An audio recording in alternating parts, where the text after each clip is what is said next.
नमस्कार दोस्तों, आपका स्वागत है हमारे इस खास वीडियो में। आज हम बात करने वाले हैं एक ऐसे कोर्स के बारे में जो मेडिकल फील्ड में करियर बनाने का शानदार मौका देता है। आज का विषय है फार्मेसी कैसे करें, फार्मेसी क्या होती है और फार्मासिस्ट कैसे बनते हैं। अगर आपने 12वीं पास कर ली है और मेडिकल लाइन में डॉक्टर के अलावा कोई अच्छा, सम्मानजनक और स्थायी करियर बनाना चाहते हैं तो फार्मेसी आपके लिए एक बेहतरीन विकल्प हो सकता है। फार्मेसी का सीधा संबंध दवाइयों से होता है, जिसमें दवाइयों का निर्माण, परीक्षण, वितरण और सही उपयोग की जानकारी दी जाती है। फार्मेसी करने के बाद आप फार्मासिस्ट बन सकते हैं और मेडिकल स्टोर, हॉस्पिटल, क्लिनिक, सरकारी अस्पताल, प्राइवेट हॉस्पिटल या दवा कंपनियों में नौकरी कर सकते हैं। सबसे पहले बात करते हैं फार्मेसी क्या होती है। फार्मेसी एक मेडिकल साइंस है जिसमें दवाइयों की जानकारी दी जाती है कि दवा कैसे बनती है, कैसे काम करती है, कब और कितनी मात्रा में दी जानी चाहिए। फार्मेसी के मुख्य 3 कोर्स होते हैं, डी फार्मा, बी फार्मा और एम फार्मा। डी फार्मा का पूरा नाम डिप्लोमा इन फार्मेसी होता है, जिसकी अवधि 2 साल की होती है। ये कोर्स करने के बाद आप मेडिकल स्टोर खोल सकते हैं या फार्मासिस्ट के रूप में काम कर सकते हैं। बी फार्मा का पूरा नाम बैचलर ऑफ फार्मेसी होता है, जिसकी अवधि 4 साल होती है। ये कोर्स करने के बाद आपके पास ज़्यादा करियर ऑप्शन खुल जाते हैं, जैसे दवा कंपनियों में जॉब, रिसर्च, मार्केटिंग और सरकारी नौकरी। एम फार्मा एक पोस्ट ग्रेजुएशन कोर्स है जो बी फार्मा के बाद किया जाता है और इसकी अवधि 2 साल होती है। अब बात करते हैं फार्मेसी करने की योग्यता की। फार्मेसी करने के लिए सबसे ज़रूरी है कि आपने 12वीं कक्षा साइंस स्ट्रीम से पास की हो। 12वीं में फिजिक्स और केमिस्ट्री अनिवार्य विषय होते हैं और अधिकतर कॉलेजों में मैथ या बायोलॉजी में से कोई एक विषय होना ज़रूरी होता है। सामान्यतः न्यूनतम 45 से 50% अंक मांगे जाते हैं, हालांकि ये कॉलेज और राज्य के अनुसार अलग अलग हो सकता है।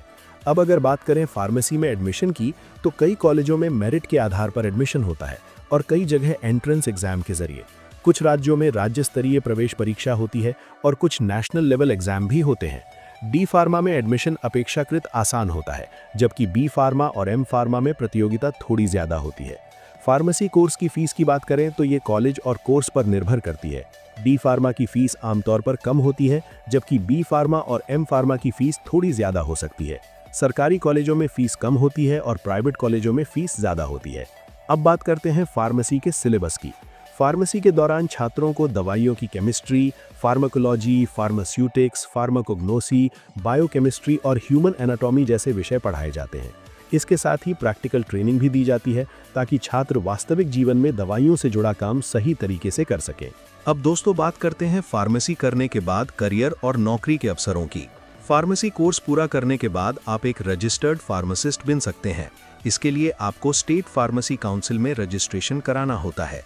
रजिस्ट्रेशन के बाद आप कानूनी रूप से मेडिकल स्टोर चला सकते हैं या किसी मेडिकल स्टोर में नौकरी कर सकते हैं।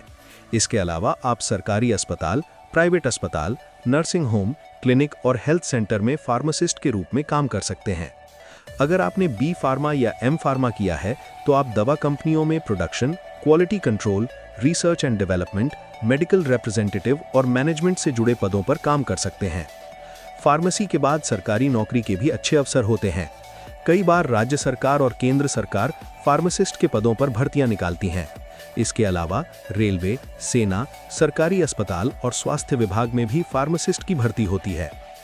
अब बात करते हैं फार्मेसी की सैलरी की। शुरुआत में डी फार्मा करने के बाद फार्मासिस्ट की सैलरी 15,000 से 25,000 रुपए प्रति माह हो सकती है। अनुभव बढ़ने के साथ ये सैलरी 30,000 से 40,000 रुपए या उससे ज़्यादा भी हो सकती है। बी फार्मा और एम फार्मा करने वालों की शुरुआती सैलरी इससे ज़्यादा होती है और प्राइवेट सेक्टर में पैकेज और भी अच्छा मिल सकता है।